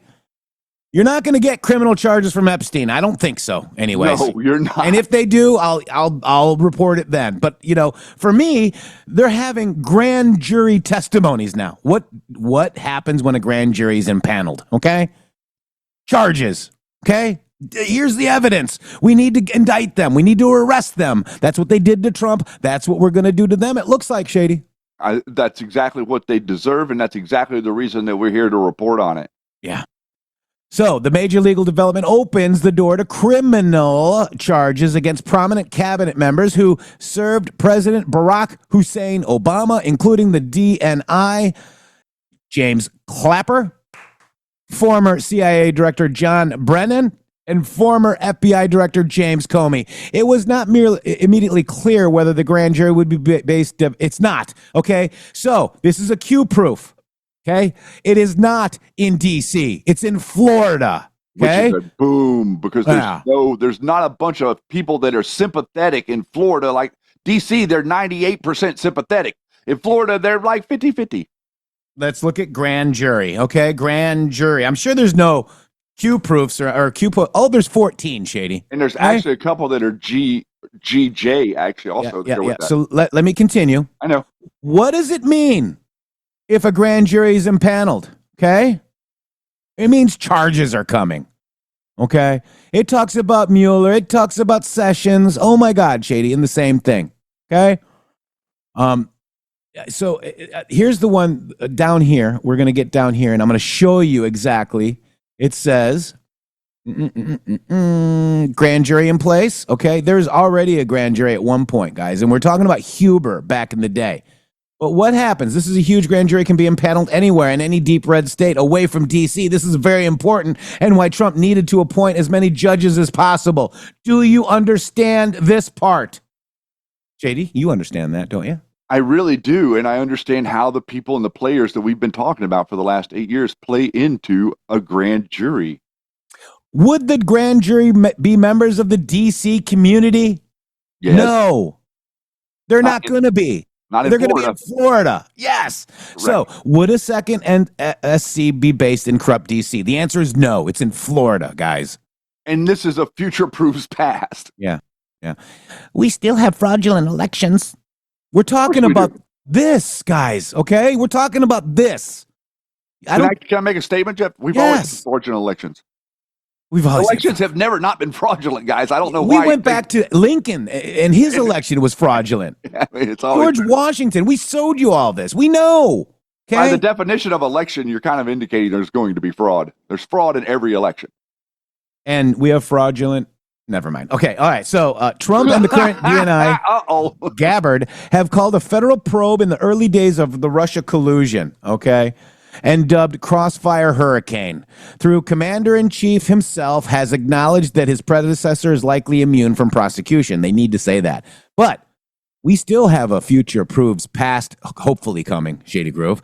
And the one that I'm talking about is, what if Obama used a private email that is no longer immune from prosecution on official business? Okay. Yeah, anything that they can be proven that they were doing that was outside of the purview of the public business is not covered by official acts. That's why the case against Donald Trump was so important. We told you that then, by the way, Jeff. Do you remember we told him? We said specifically that this case just dictated that if we find out that there's not official acts that happened, you're not immune as a president from your criminal acts that aren't official business, and that has now been decided by the Supreme Court. That's right. So this is the Supreme Court ruling on criminality of official president acts. Make sure you understand that, guys. So the president has accused the former officials of treasonous and seditious conspiracy to undermine his first-term agenda, which ultimately leads more to the 2 years of leaky investigations before federal counsel Robert Mueller turned up no evidence of collusion. Following the compelling case outlined by the DNI Tulsi Gabbard, which exposed the clear, blatant weaponization and corrupt intelligence officials acting in the behest of the Democrat Party and likely former, we know that it's President Obama because we've got the spy up. That is your guide to D-class, guys, right? Yes. Wow. Q post from 2018. Thank you, Tulsi. Wow. This effort aims to provide the American people with the truth about the extent to which the former government officials worked to sabotage Trump and his administration to undermine the will of American people in a clear attempt to subvert our constitutional republic. Is this a cheating in elections, guys? Does this? Yes. This is exposing the cheating in elections, isn't it, Shady? Yes, this is the reason that you would cheat. You would cheat so that you could cover up your crimes. Yeah, imagine. You would try to win so that if you won, you could bury everything. Yep. But they lost because they're losers. The MG Show first reported the grand jury investigation in 2018. The new one, which faces significant hurdles due to statutes of limitations. No, there is no statute of limitations. Trump was criminally indicted twice by Biden's Justice Department and twice more by Democrat district attorneys as he sought a second non-consecutive term in the White House. As he has frequently suggested in recent days, he was too lenient with his adversaries during the first term. I let 2016 Democrat presidential nominee Hillary Clinton off the hook, he told Newsback Rob Finnerty on Friday, and we played a lot of that. Referring to the former Secretary of State's position of classified information on a private home email server. You're going to find that Obama has the same thing. You're going to find that they have X accounts. You're going to find out that they might use gaming platforms, okay? You're going to find out that that's been posted about before, and we actually kind of identified who they were in Palpatine's revenge game chat. That's right. I let her off the hook. For what? And then I come in and they did the same thing to me. The difference is they actually meant it, and they hurt a lot of people, and it was all a hoax. And now they have it all in black and white. No, I think they should pay a price, says Donald J. Trump. I do too. Oh. An email released by Gabbard showed Obama ordered an intelligence assessment that found Russia intervened to help Trump defeat Clinton, though Gabbard said the U.S. intercepts actually showed that Russia expected Clinton to win and held back damaging material for her later release. This is like proof, irrefutable proof, that Obama was seditious, that Obama led and was trying to lead a coup, and it was with Hillary Clinton.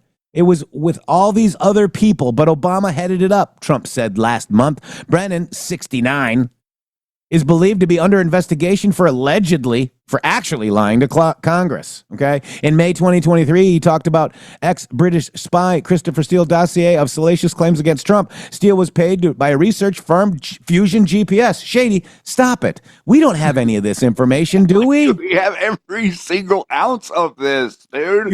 We've talked about it like out. How many Fusion? 6.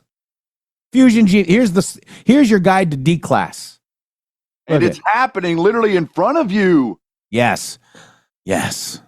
And yes, it's happening in a way. It's happening in a way that's, this is another thing. It's happening in a way that's consumable to the public. You know what I mean? Like this, you let a piece out, then another week goes by, and you let another piece out, and you let people see, and you slowly introduce them. This is the way that you're actually. Yeah, I mean, but this is also this pulls away from the shock, and it also pulls away from people being able to like turn their face away and pretend like they don't see what's right in front of them. We knew about Fusion GPS, a shell company by the CIA, okay, with CrowdStrike in the middle and John McCain over here. We knew about Perkins Coie, the CIA shell company, and the Washington Free Beacon. We knew about this in 2018, okay? Because Q posted the literal map, a legend, a key to this exact architecture. And it's not just this post. This is just the post that's what Q talked about that's relevant to Russiagate. Q addressed about 150 different things that these same people are doing all around the world to underscore or to amplify this exact type of messaging. That's right. And let's read this real quick, okay? What assets people were placed to spy in POTUS's campaign? Huh? The report. Why did the news cycle drop this investigation? Think several. What if those placed are being investigated by Robert Mueller? Plants need water. What if others placed connect to future? What if Nellie Orr previously worked on the farm, which is a CIA term for the farm there? The start, public justification to proceed clean. So, Shady, who sat 16 times in front of Robert Mueller? I think it was actually 19, and it was Flynn. Yeah. Who also sat there? Bannon? Was he was he there? And Jones also. Yeah. And, but this post is referencing 4. There were 4 people that were prepped to be plants in Donald Trump's administration. That would be Carter Page, George Papadopoulos, Paul Manafort, and General Flynn. Wow. 4 plants planted so that they could connect Trump to Russian activity. The whole thing with Papadopoulos that happened, they tried to hand him 10 grand overseas. On one hand, he thinks he's working with them to help them with what they're doing with Trump, but on the other hand, they're really undermining him the whole time, and he's the patsy and the fall guy for a plant inside Trump's administration. So news stories can optically connect Trump to Russia. And common sense, too. I mean, General Flynn was helping 4 candidates in total, okay? So whoever won, they had somebody in. Do you understand? Whoever won was going, if somebody other than Hillary won, they were going to be connected to Russia through Flynn. Correct. Correct. Yes. Steele was paid by research firm Fusion GPS, which we talked about in 2018, Shady. After it was hired by Clinton's in 2016 campaign, DNC, to put together the opposition file on Trump, the dossier he produced. Helped underpin the later investigations. Brennan told Congress in May 2023 that the CIA was very much opposed to having any reference or inclusion of the Steele dossier. Major intelligence agency report. And, this is it, guys. I mean, Comey is there. Comey was interviewed in May by Secret Service after posting the images to interpret as a threat and was accused by the Republicans of lying to Congress in 2016. Giving false testimony to Congress carries a penalty up to 5 years in prison, but has a 5-year statute of limitation. Treason does not have a statute of limitation, but no American has been convicted of that charge since 1949. It is possible that the prosecutors could develop a novel legal theory to revive seemingly expired charges as performed by the Manhattan District Attorney Alvin Bragg last year when he won a 34-count felony conviction against Trump for falsifying business records to conceal 2016 hush money payments. These people are cooked, Shady. I think they're cooked. I honestly do. I mean, it's like the whole thing. It's just so unbelievable. Whenever you go back and you start to read some of this stuff, and I've got one I want to read to you right now. And that we knew this, Shady. That's what I'm saying. We were censored. We were censored because we told you about this, dude. Yeah. We were censored because we said it. And this is part of. Just I'm just going to read this, man. Just give me a minute. Let me read it. I want you guys to hear this. You decide for yourself what this means. Q post 1264. Q is quoting the post that says the world is watching all or nothing plus. Trust the plan. We get massive amounts of Q thank you letters from around the world every single day. The world is watching. Now I want you to just listen to these 2 posts, I think 3, back to back. Pay attention. What do you see? What's the setup? What is a setup? We knew this day would come. We knew people would need a guide. The need for future proofs past. We all have a part to play in the movie that's being played for you by them to take down Trump and all of us. We knew Flynn, all capital letters, would be challenged. It's very interesting that Flynn in all caps, to me, I think that represents Flynn Intel Group, the company. Part of the plan? Question mark. What plan? Our plan or their plan? Flynn Jr. was recent, did not lie to VP. The timing of that, the plan, the signal sent, and then White House position, signal sent, White House position, and kill box at the top here kind of starts a different conversation. Moves and counter moves, roll outside of the White House. Who lost their house? Funds for legal beat up. This looks like a setup, something to put in the media to make the right accept you as on their team. Moves and counter moves. You're watching a ... What is right? What is wrong? Up is down. Left is right. Left is left. In other words, people on the left are tricking you into thinking they're on the right. White House position outside of kill box ends that chain right there. Rapid changes. Why? Planned? Visibility in one helps another. Connected? Question mark. C_A to the Secretary of State, North Korea, Iran, Russia, China, Mexico. That's the chain of how the stuff was moving, the intel, the special access programs, the uranium. That's how it was moving. This is indicative of how they were trying to cover it up. Why is this relevant? Think pushback, open source. Why? They are watching. We are threatening them with Q. They are watching. Proofs provide to retain. For you retain the proofs for later. Future proofs past. History books Q. Then Q reposts that post and quotes it to say this. They tried to delete the proof. POTUS win 120. They did a deep clean. They never thought she would lose. They needed insurance without cover. Nothing is ever deleted. No such agency. Tool development primary plus the metadata essential or meta essential. Easy cover. Acts so sick and evil. Conspiracy push. Fake reality almost always wins. Trust the plan. Hard to swallow. Read that again. Yes, sir. Acts so sick and evil. Conspiracy push. Fake reality almost always wins. And what are people believing on Project Deep Dream Twitter? X. All of this stuff about Epstein. Fake reality. Yes. More than just Epstein. Masks. Yes. 2.0. Executed a Gitmo. All this other bullshit that nobody can prove. And Pizzagate and nonsense like that coming from these people. All stuff they can't prove. Trust the plan. Whose plan? The plan to stop Trump. Hard to swallow for many. Treason, corruption first. Think resignations. Coincidence? Speaker of the House resigning. Coincidence? You have more than you know.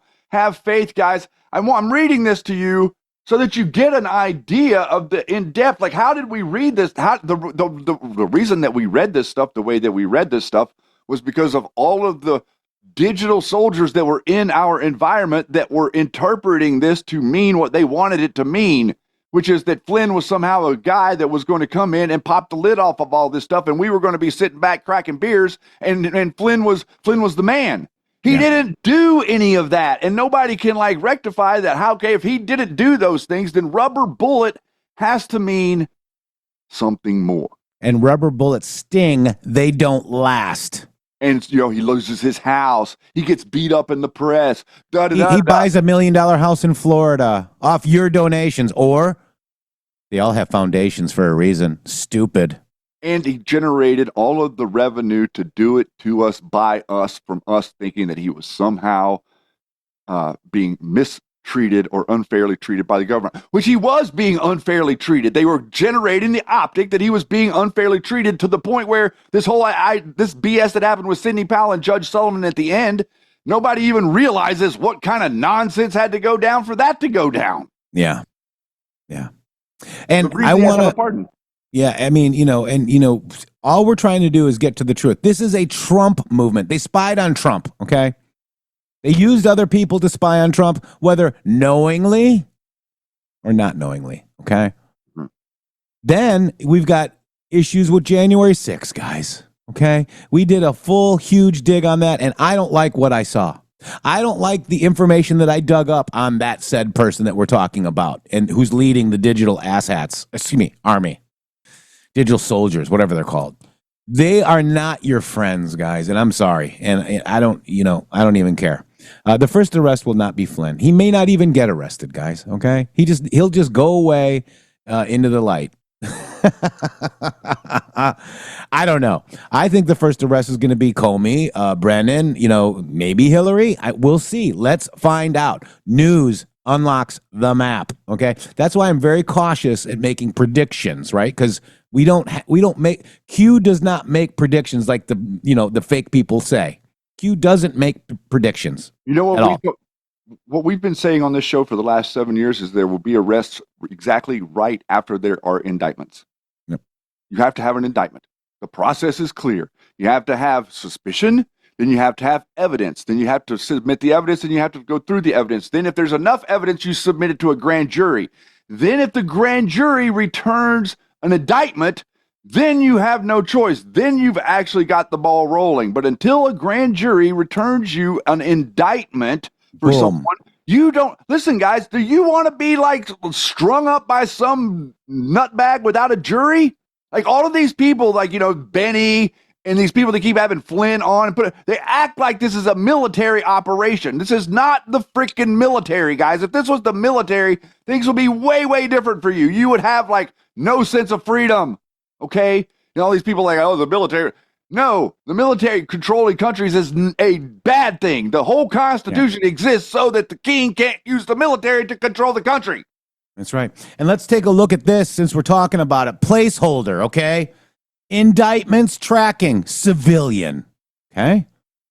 Placeholder, Supreme Court rulings regarding challenges regarding civilian and non-civilian. We've had a bunch of those, okay? Placeholder, SC Supreme Court rulings regarding USA versus DEF appeals, defense appeals. Placeholder, acts of treason plus support articles. Placeholder, foreign acts pub. Placeholder, D-class gen pub. Placeholder, SPEC_C, special C counsel pub, special counsel pub, okay? Placeholder, indictments tracking non-civilian. Placeholder, branch termination, placeholder leaks. Okay. Five Eyes pub, FISA pub. These are placeholders. Placeholders for OIG report and findings. Placeholder for OIG report, FBI, DOJ, and media collusion. Placeholder for OIG report, XB, ABCs and media collusion. Placeholder for OIG report foreign assist D1. Placeholder OIG report foreign inserts OREC plus info dissemination. Placeholder OIG report FISA abuse direct indirect source DIS. Placeholder OIG report umbrella spy and targeting. Where was Cash Patel? New Zealand and Australia? Interesting. Placeholder, OIG, OTRC. Look for placeholder updates at Patriots Fight. Indictments, arrests, and D-class will force worldwide coverage. Leaks, bribery, collusion regarding media will force resignations, will follow up criminal prosecution, guys. This is what we're waiting for. Placeholders. That's what's happening. And the reason that it's happening is because you could clearly see that none of these people were going to be able, it doesn't matter. You could have the best prosecution in the world. You could have the best team. You could have the most evidence in the world. You put it in front of a jury of people that have a bias towards the individual who is being prosecuted. You cannot convict them. Okay. Yeah. So we couldn't move forward with all of these people and Bill Barr or any of the stuff that's going on in DC right now. And this whole idea, just the reality. See, this is beautiful, Jeff, because putting it under the header of grand conspiracy is what got it out of D.C. Bill Barr would have never done that. He would have never done that. He would never be able to engineer an investigation outside of D.C. like what Patel has done, and to look down the barrel of this and then send it through another channel. That's another set of course. That's another Q-proof. That's right. And I'd like to address Susie. I know you're new and everything, but you said adrenochrome, organ harvesting, same? What if it's... So I can't prove that anybody's on adrenochrome. This is all speculation by people that are trying to make you sound silly to normies. Okay. So I don't really, and I don't focus on the adrenochrome stuff because I can't prove that Al Gore took adrenochrome. I can't, it's just all psychological operations to make you sound silly to your neighbors and friends. Hillary's got Kuru. And she might. I don't know if she does or not. I don't know. And so I'm just trying to tell you that, they are trying to make us sound so silly that our friends and neighbors will not talk to us. And that's what happened. we understand that it exists, Script. We're just explaining that people are weaponizing it in a way to where they can't prove it, and they lead with these things as opposed to have the ability to explain it. So adrenochrome exists. Okay, we understand that, but is Al Gore taking it? Can you prove it? We don't know. How about Ellen DeGeneres? She doesn't look good, but we don't know. I've seen everybody on it. Okay, everybody allegedly is on it. Apparently, it's just because they can look at a picture and say that's adrenochrome. You see what I'm saying, Script? I can't prove. My mind needs to have proof. Okay, that's how I work. If we did a blood test on Al Gore and find adrenochrome in his system, there. Tom Hanks, dude. Tom Hanks. All of it. So I'm not saying, it's just the psyoper people run with it. You know what I'm saying? To make us look stupid. Now, let's get back into reality, okay? Because all that stuff is, you guys focus on that if you want. I just tend to stay away from it. But Stephen Miller unloads on the Dems, over the Russia gate. One egregious felony after another. This has nothing to do with adrenochrome. This has nothing to do with masks. This has nothing to do with it has to do with the facts, Shady.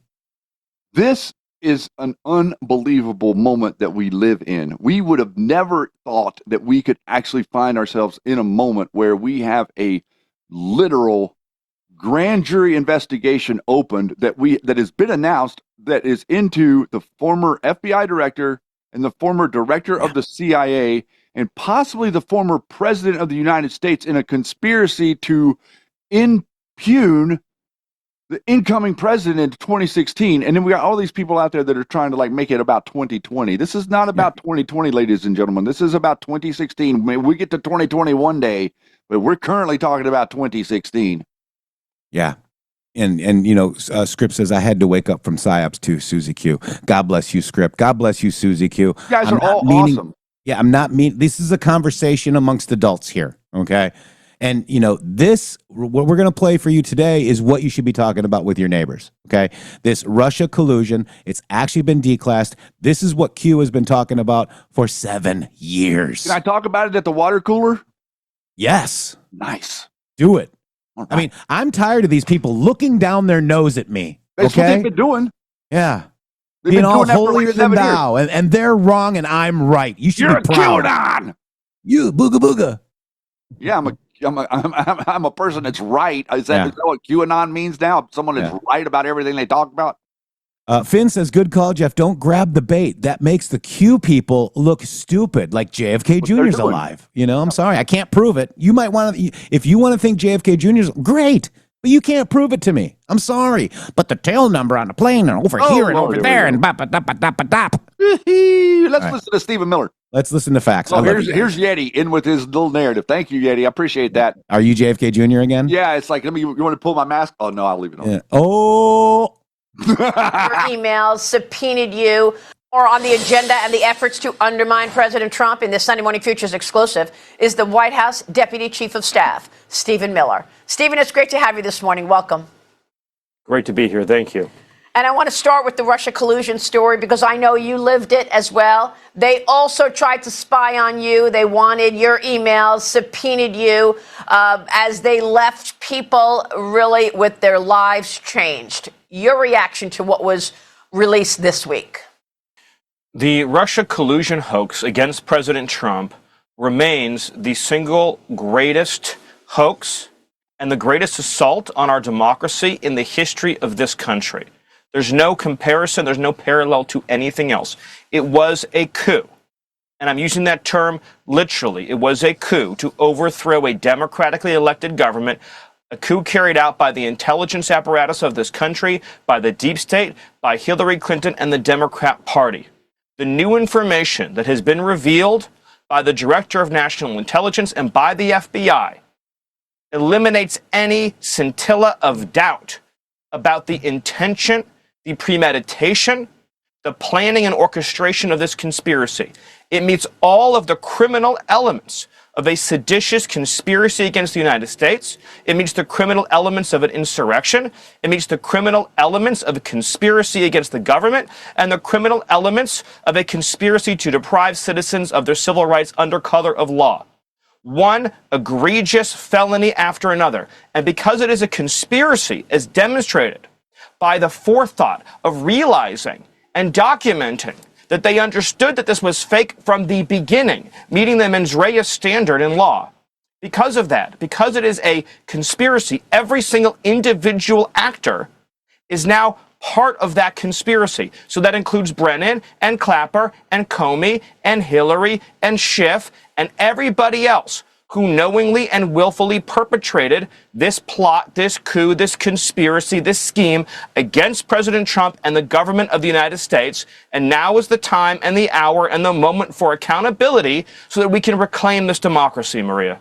Well, do you believe we will actually get accountability? We've been demanding accountability now for a decade. Our audience.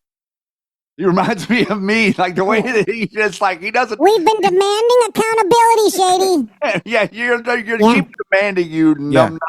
Keep demanding. Bringing you accountability. You need to do exactly what he's telling you, guys. You need a grand jury. You need a victim, a grand jury. It must be done right. The wheels of justice are slow, but when they start turning, they turn quickly, and you're starting to see them turn. This is huge news. And this little psyop about where are the arrests? They're coming with these grand juries. If these grand juries find criminality, you are indicted. Look what happened to Trump, Shady. I want it done by the book. Boom. Please. Is well aware that this is the biggest political scandal we have ever seen and an effort to undermine and take down a duly elected president. But now we want to see the tricksters face the consequences. Will they? I have complete confidence in the Department of Justice to follow these facts, to follow this new, further avalanche of evidence, and to take all the necessary legal steps to ensure that the wrongdoers, the coup plotters, the schemers, and the insurrectionists are held fully accountable under the laws and Constitution of these United States. Yes, Maria, I believe that.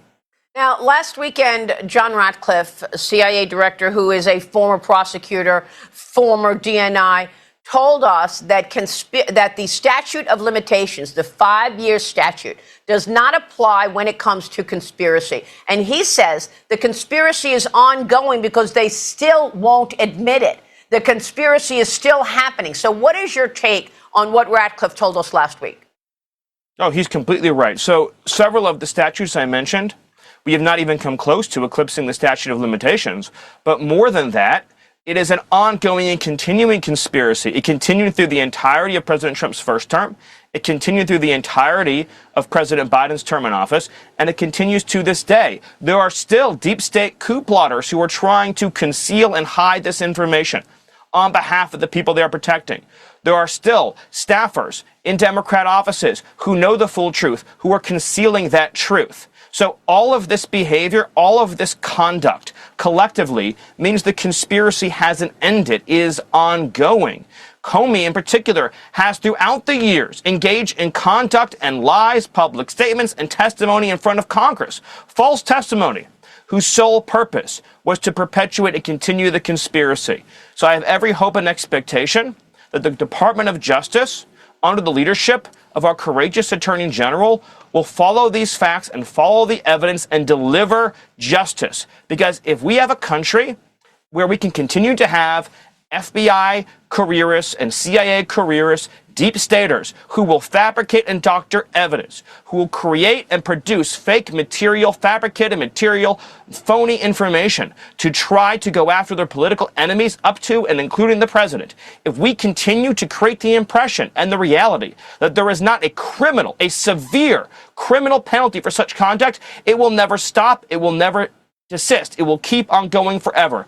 And we will continue to have a country that is sabotaged endlessly by the production of fake documents, fake material, fake plots against democratically elected officials. We can't have that. There must be consequences. Well, I mean, it's just extraordinary to me that the mainstream media has completely ignored this story. And they obviously were complicit from day one, being the quote-unquote useful idiots of the cabal to spread this nonsense across the world. But the Russia collusion lie had such an incredible impact. People went to jail. They should not have. People were raided. They raided Mar-a-Lago, President Trump's home, looking for these documents, according to Devin Nunes. Correct. By the way, that's a great point. The Mar-a-Lago raid was a perpetuation and continuation of this same conspiracy. They went in search and in hopes of trying to recover the documents that would implicate their own criminal conduct. That's right. The entire raid was a perpetuation of this same criminal scheme, as you mentioned. And so many innocent people suffered irreparable harm. Paul Manafort was left to rot in a prison cell because of this ridiculous investigation, this witch hunt that is carried out. How many homes were raided? How many documents were taken? Emails were taken against the innocent, against people whose only crime was working for President Trump. Right. And everything that has happened, including, I would argue, all of the interference in 2024 that took place and in 2020 that took place, all the dirty tricks that kept taking place against President Trump were all part of a desire to keep him from getting back into the Oval Office to uncover and expose and share with the world the full truth of what happened, as we are seeing now, Maria. They also set up General Mike Flynn. Let's not forget about that. There were so many implications of this lie. Here we go. But even more so, let's talk about the impact to the American people. Because while Adam Schiff was going on the Sunday political shows, and he was the chairman of the Intelligence Committee for a time, saying there's collusion in plain sight. When you have that kind of a title, you're the chairman of the Intelligence Committee, and you say there's collusion in plain sight, we believe you.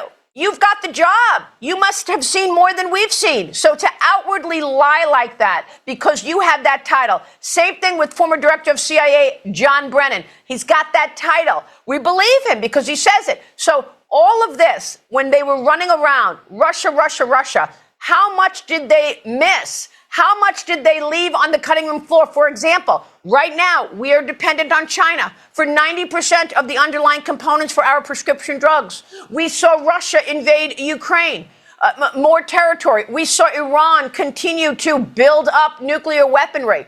All of the things that actually matter to the American people were not the focus the cost, for the 10 cost years. Is incalculable.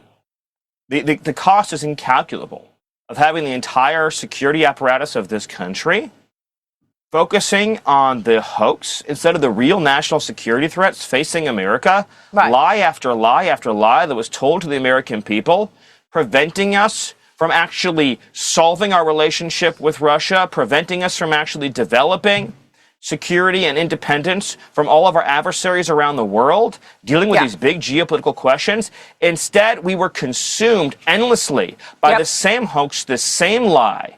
And the charlatans that engage in this conduct are beneath contempt. They are without dignity, and they are beyond redemption. What they have done, you can't even measure the harm that it inflicted. Stephen, real quick before you go, take us to today because President Trump has these deadlines underway. He is telling Russia, you've got days that are numbered. August 8th is the deadline to stop this war in Ukraine. What is he going to do in terms of sanctions? Can he actually stop this war? And what about China and a trade deal? Well, so first of all, we've never been in a stronger place economically than we are right now. Not only because the president passed the largest ever tax cut and relief in American history, not only because he's opened up American energy to a degree never seen before, eliminated all of the wasteful regulations, streamlining our economy, but because he has used trade to strengthen instead of weaken America. The trade deal with the EU, the trade deal with Japan, the trade deal with Korea, the tariff revenue that is reducing our deficit. So now we're in a position of economic strength to deal with Russia and to deal with this war that he inherited from Joe Biden, who is responsible for this travesty. The whole Democrat Party is responsible for this travesty in Europe. So what he said very clearly is that it is not acceptable for India to continue financing this war by purchasing the oil from Russia. People will be shocked to learn that India is basically tied with China in purchasing Russian oil. That's an astonishing fact. India portrays itself as being one of our closest friends in the world, but they don't accept our products. They impose massive tariffs on us. We also know they engage in a lot of cheating on immigration policies that is very harmful to American workers. And of course, we see again the purchasing of oil. So President Trump, look, he wants a tremendous relationship and has had always a tremendous relationship with India and the Prime Minister. But we need to get real about dealing with the financing of this war. So President Trump, all options are on the table to deal diplomatically, financially, and otherwise with the ongoing war in Ukraine so we can achieve peace and end the war that the Democrat Party and Joe Biden are responsible for. Very good. Stephen Miller, great to talk with you. Thanks so much. We'll be watching your Stephen work, Miller obviously. dropping bombs about actually possibly arresting people. Boy, oh boy, was that a fire interview that he did over the weekend. We kind of were hoping to get that to you yesterday, but we got it in today. Thank you for doing that. So clear right there, man. So clear for you to understand that this is not about right or left. It's so crystal clear. You know, all these people like the Lindsey Grahams, the world, all these people, they were going on TV. They all knew that it was fake, guys. They all knew that it was fake. And now you've got this, I just now saw that Chuck Grassley is stopping a couple of people for 3 nominees from Donald Trump from the Treasury Department. Well, that looks like that has to do with solar and wind energy contracts being canceled that Chuck Grassley wants to protect, which is not a good look there, Chuck. You're protecting China. You're not looking out for America. Again, another Grassley disappointment. And you know, another trust blank, trust Sessions, trust Huber, trust Grassley, trust Barr. Another one bites the dust. There's not one left now. No. Which Trust means Ray. they admit the That's opposite. it. Yeah. So apparently, news unlocks map. It means the opposite, doesn't it? Because it was all capital letters. And whenever it says all capital letters, that usually means something else. Wow. And by the way, who heroized this guy? Everybody's like, you know, reposting his corn and like, oh, that means something, guys. Boo. Wow. QAnon people think Chuck Grassley grows corn. Comey was even in his corn patch, I think. Wow. Corn patch. Oh, shit. Wow, Shady. What a show, guys. Thank you so much, man. Corn are for ready to be cut. So maybe we're going to cut the corn at Grassley's house. Yeah. Let me do this real quick, Shady Girl. Let's get one more. This is a new one. This is a pretty cool cooler, it looks like. Pickaxe thing sounded good. Let's see this All one. right, you outdoor crew. All right, if you're into fishing, camping, and getting off the grid, meet your new best friend, the Hunter Orange 25-quart cooler from Caddis Sports. Caddis. If your average cooler is roto modeled for max durability, this isn't your average cooler. It's roto modeled for your max durability, bear proof, and 20% lighter than any other brands. Those Yetis are heavy, so let's check this out. So it's easy to haul whether you're deep in the backcountry or just setting up the dock. You'll get 3 days of ice retention thanks to thick, high-performance insulation, food, and fewer ice runs, guys. Fresh. That means colder drinks, guys. Fresh food and fewer ice runs. Whether you're chasing muttons offshore or posted up at a campsite, best part, it's 40 to 50% cheaper than the big name coolers that I just mentioned earlier. Oops. But still built for performance and season after season. Like all Caddis Sports name brand gear, it's proudly made in the US of A. Use code RUMBLE at checkout for 10% off your order today. That's Caddis, Caddis, sports.com. Go grab your Hunter Orange 25-quart cooler and keep your next adventure ice cold, Shady. Wow, I think I will. I like a little new commercials here and there. You know what I'm saying? Yeah, that's wow. pretty neat, man. Wow. Wow. All right, so we caught them all, and we're talking about other stuff that doesn't matter. That is called distraction. We have some of them in this chat today, but God bless you. I saw the links. I get it, but that's not what we're talking about today. We're actually talking about arresting these mofos with grand jury indictments. Yeah. Guys, this is so big. It's bigger. It's so big because it's something that's never happened. People get arrested every day. You know, and maybe I'll make one final point here before we what you've been watching over your entire life is you've been watching the FBI pretend. I want you to realize that. It's been pretend. All the movies that you saw, everything about, get the bad guy. These are our top-notch law enforcement, all this stuff. Take that, put it with the CIA also. I want you to realize that.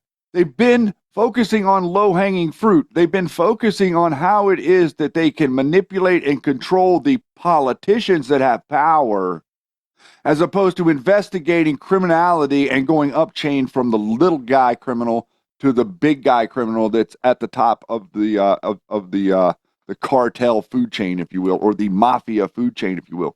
When was the last time you saw a mafia takedown in America? Yeah. The reason that you're not seeing that is because a huge portion of the mafia is embedded within your judicial system. Okay? A lot of roads lead to Rome, if you know what I'm saying. So understand that the idea that you're getting grand jury, the idea that you're even getting these cases in front of a grand jury is a literal miracle, much less the idea that you might one day get an indictment. That's right. That's right. And you need to take a side, guys, at this point. There's a fork in the road. Are you going to go along with the psyopers and the fake news, or are you going to go along with the truth and your president, Donald J. Trump? There is a fork in the road, and you must decide. Shady, God bless you. Yeti, thank you. We will see you all tomorrow on Trump Day. These are some amazing patriots out here. You see these guys? These are beautiful. Love them all. Every one of them. Yeah, thank you.